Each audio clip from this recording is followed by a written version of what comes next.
গাইবান্ধায় চলমান তাপদাহে হিটস্ট্রোকে মারা যাচ্ছে গবাদি পশু পাখি।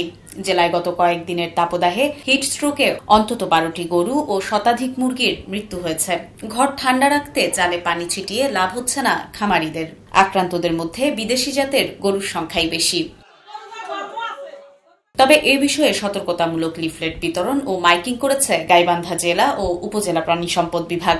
তাপপ্রবাহের কারণে গত 7 দিনে গাইবান্ধা সদর উপজেলার খোলাহাটি ইউনিয়নের উত্তর আনালের তারি গ্রামের প্রতাপ ঘোষের 4টি বিদেশি জাতের গরু মারা গেছে। অসুস্থ হয়ে পড়েছে। খামারে একাধিক ফ্যান লাগিয়ে চাল পানি দিয়ে ভিজিয়েও তেমন কাজ হচ্ছে না।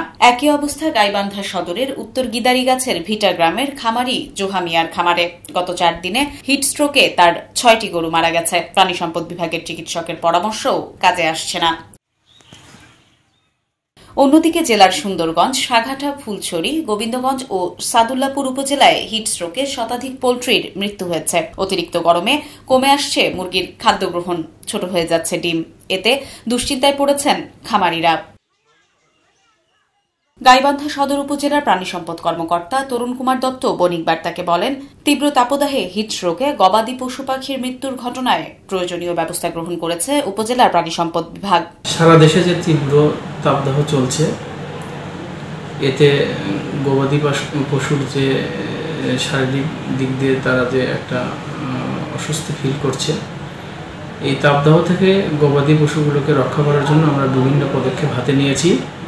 তার মধ্যে আমরা কিছু লিফলেট বিতরণ করেছি, খামারিদেরকে সচেতন করছি তারা এই তীব্র তাপদাহে তাদের গবাদি পশুকে রক্ষা করার জন্য কী করবে। এর মধ্যে আমরা প্রথমে তাদেরকে পরামর্শ দিয়েছি যাতে গবাদি পশু যে ঘরে থাকে সেই ঘরটা যাতে ঠান্ডা থাকে, দরকার হলে ওই ভিজা চট বিছিয়ে দিতে হবে, পানি কিছুক্ষণ পর পর টিনের চালে পানি স্প্রে করতে হবে। এ বিষয়ে গাইবান্ধা জেলা প্রাণী সম্পদ কর্মকর্তা ডাক্তার মাহফুজা রহমান বণিক বার্তাকে বলেন, চলমান অতিরিক্ত তাপদাহে গবাদি পশুর মৃত্যু হতে পারে। এ বিষয়ে আমাদের প্রতিটি উপজেলা প্রাণী সম্পদ অফিস থেকে সতর্কতামূলক 5000-এর অধিক লিফলেট বিতরণ করা হয়েছে। সেই সঙ্গে সচেতনতামূলক মাইকিং করে সতর্ক করা হচ্ছে।